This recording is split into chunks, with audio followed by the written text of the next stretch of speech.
Sandra Phillips, Chair of the COVID-19 Shared Mobility Task Force, and we will discuss technology and the pandemic in this episode of the COVID-19 Shared Mobility Briefings. Joined today by another core member of the task force, Malika Jarangiri from Wunder. Hey Mel, maybe you'll give us a bit of background on yourself, Wunder, and why you're part of the COVID task force. Yeah, sure. So I'm Mel, and I am part of the task force, which I'm super excited about. And I work at Wunder Mobility, which is a software platform that allows people to very quickly get car sharing, ride hailing, and micromobility services up and running. My role within the company is vice president, and I help to oversee the Americas, as well as our global key accounts for the company. So my background is working within mobility myself as an operator, both at Ford Smart Mobility, as well as two all-electric fleet car sharing companies. So I have a lot of experience in this space, not only as an operator, so I understand kind of the grievances that people are feeling and how do they pivot their business and be operational during this time, as well as we have, over 75 clients globally. So we have familiarity with what's going on the ground very quickly, and why technology and the ability for technology to pivot fast is essential, and kind of what we're doing in this space. So then let's just dive into what have you seen on the ground? How have people pivoted and made adaptation to their business models, and how did tech help them with that? Yeah, so I mean, when COVID first happened, there was a lot of story and concern over the ability to contract it through touching and surfaces. And then originally we saw a lot of the micromobility being removed from the streets, also like mopeds being banned, and then also car sharing not being available because they didn't consider it an essential business. But then within a few weeks, they actually brought all those services back full force, especially where I live, which is in downtown Los Angeles, because people actually needed those services more than ever, because they were not taking public transit or the metro or even feeling comfortable to get into an Uber and Lyft. People wanted to be able to mitigate their own risk with, being able to sanitize something and be able to see, if it's been cleaned or not, or who's in there. I think that made a huge impact on mobility coming back. And if you look at some of the players in this space, from the conversations that we're having, they have even had a more increased uptick in utilization this time this year versus last time this year. So we're seeing that it's becoming more and more of an essential business. What we had to do, and what we did very quickly, was change our technology, because the B2C essentially in the beginning was really not being used. People were not leaving their home. We had these stay-at-home orders really globally, and people didn't want to even get into any space that they didn't know and didn't feel comfortable with. So we had to change very quickly, within a matter of days actually, business models for our clients. So they went from a B2C to a B2B play, where they were using their fleets, privatizing their fleets, whether they were giving it to hospitals or they were giving it to delivery services, because the delivery services has just boomed exponentially. That requires different products and features, and we were able to do that very fast. Another thing that we were able to do is to create an icon within the app that shows whether a vehicle has been disinfected or not, so people can see that, because a lot of this has to do with peace of mind and people feeling comfortable. I mean, you can send out an email as an operator and say, look, we're doing all these things to keep you safe, but I don't know who was the last person in there. I don't know when this was done. And some people just don't feel as comfortable taking that risk. So we really kind of worked very fast to make sure that, even if our clients had to be at a 50% utilization rate, they at least had that. And it wasn't like a 0%. So we moved very quickly to address that. Great. And you just talked about something, one is this sanitization thing. The other piece that you talked about is like physical distancing at the beginning. And, how do you, obviously shared mobility is kind of designed for touchless. Yeah. Have there been any, new client groups all of a sudden who are like, hey, I need your tag because I need a touchless entry point or something? Has there been any new movement, or has it just been, nobody wants to create a new product or service So actually, when COVID first happened, especially in the U.S., I really told the Hamburg team, I'm like, please don't expect anything from us for the next several weeks because we're having a much harder time dealing with COVID and, like kind of getting out of the COVID on our ends. But surprisingly, this has been our busiest time ever, which has really come as a surprise to all of us in so many ways. But it's because there are people who are reimagining and rethinking their business models, especially when it comes to car rental. Everything now needs to be contactless. For a myriad of reasons, it should be seamless and contactless in general. Like that's just the trend. Nobody's kind of waiting for a bus or anything the same way they used to. They look at the transit app, they look at Google. They're making decisions based on the information in real time. They're getting an Uber and a Lyft in real time. So the fact that you have to go to a counter and then basically work within the time frame of a car rental company is really antiquated. And for someone like myself who doesn't own a vehicle, like I do make these decisions all the time, whether I'm going to take the zip car in my building or the budget across the street or the get around. And it really pricing is a factor, but also convenience is a factor. And sometimes I'll pay more because I don't want to have to go before it closes at 1 o'clock on a Saturday to pick it up and have to wait until Monday to drop it off because it's closed. So that's one factor that we're also seeing and viewing, but really mainly the contactless version of people not wanting to go to the counter and deal with people or stand in lines with crowds of people. If you've ever gone to the airport and you go there's just a swarm of people trying to get their cars, and it's just not very time constructive, but also given everything that's going on, people want to be able to mitigate again their own risk. And so we're seeing a lot of companies, car rental companies specifically, whether they're small or big, or even dealerships, who are thinking about that. How do we kind of create this service even around our own vehicles that we loan out, or even extended test drive, where they don't feel like they have to come in and talk to someone and then get in the car with someone, but they can do it on their own time. That's really been something that we've been seeing an uptick in trend on.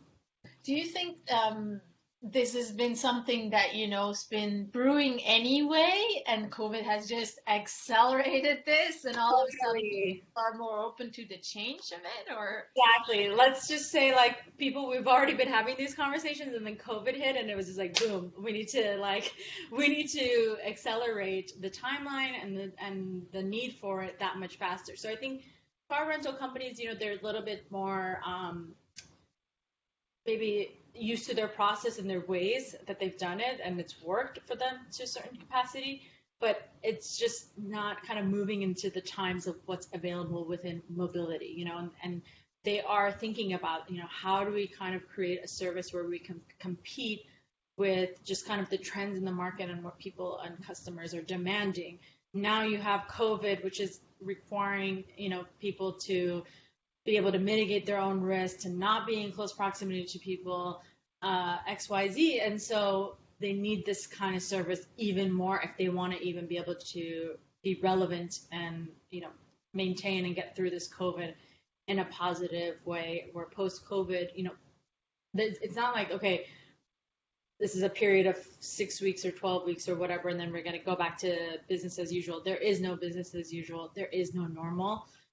We don't even know what the new normal is, and we don't know how long it's going to be this way. So I think this is just it's already the trend. So the sooner everybody kind of gets on the train, the better it'll be for them and their business and really everybody else in the consumer, for sure. When we started the conversation, you made a very tiny comment about, public transit ridership dropping and shared mobility kind of stepping in, and I just want to explore that a little further.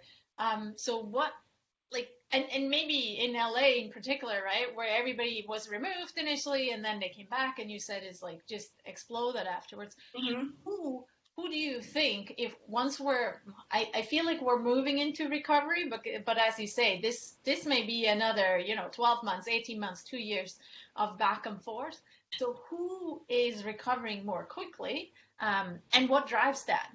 What do you think? Yeah, I mean, I think everybody's recovery is going to be different for sure. I mean, some countries are definitely handling it better, and some cities are handling it better than others, and it's just really kind of going to dictate all that stuff by far. I would say the ones that are going to recover the best is the ones that are going to adapt to what's happening. So if you just see the trends that are going on in the world, bike sharing is becoming a much bigger thing. You know, cities are incentivizing people to go and get bikes. They're actually creating more bike lanes. You know, they're shutting down entire streets like what they did with Market Street in San Francisco to make it more friendly for micromobility and for shared mobility to be out there. I live in downtown Los Angeles. I live off of 7th Street, which is a big thoroughway that goes through all of downtown and through LA. And they actually 2 weeks ago, I came out and I saw what is going on. They had taken out all of our parking meters, and I'm like, oh no, we have no more parking meters. And I'm like, is it just in front of my apartment? Because that's not cool. But then I saw that it's all the way down the street. And then the next day, it became apparent that they were creating bike lanes, much bigger bike lanes. So right now we had these little tiny bike lanes or no bike lanes. Now it's like, you know, severe bike lanes, painted bike lanes, widening of the street to allow for more shared mobility services. So we're starting to see that the cities are realizing that people are not getting into their cars as more. They're doing a lot more walking. They're getting around with these, you know, shared mobility services. They're getting bikes. And so we need to adapt to that kind of marketplace. And I don't think that it's a situation where people are not going to use the metro or maybe the buses ever again. It's just going to be probably in more like essential cases than every single case. And I think with the metro, for sure, having these services available will allow people to take the metro more. So like, you know, in Los Angeles, we're so spread out that we can only like take the metro so far right now. And then we have to basically get that last mile somehow, or, you know, or the first mile to get back to that metro to get to where we're going. And so when you know that there's going to be shared mobility there, whether it's a car that's waiting outside with like Blue LA, which is right here, or there is a scooter or a moped, then you're much more inclined to be able to take the metro and utilize it than you would if you didn't have it. Which you're getting into a topic that I always get very excited, which is kind of mass or integrating. Like, you know, mass is kind of the dream vision, I always think, and then integrating the pieces physically, but also maybe using some tech, and maybe start simple and then grow to full mass. It's super exciting. And I'm wondering if this is another outcome of COVID and the pandemic, is that the two systems, which historically sort of saw each other as competition, are all of a sudden kind of banding. What are your thoughts on that one? I think 100%. I think, you know, in the beginning, it was just like the private and the public were at odds, you know, especially around the sharing of the data and the MDS and all that stuff. But now the city is like, okay, no, I actually need my citizens need these kinds of services. They need to have other ways of getting around. If they need to go to the doctor or run errands and things like that, they don't feel comfortable getting on the bus. And up until maybe 2 weeks ago, we didn't have mandatory wearing the face masks. So people were getting on the buses and on the metro without that.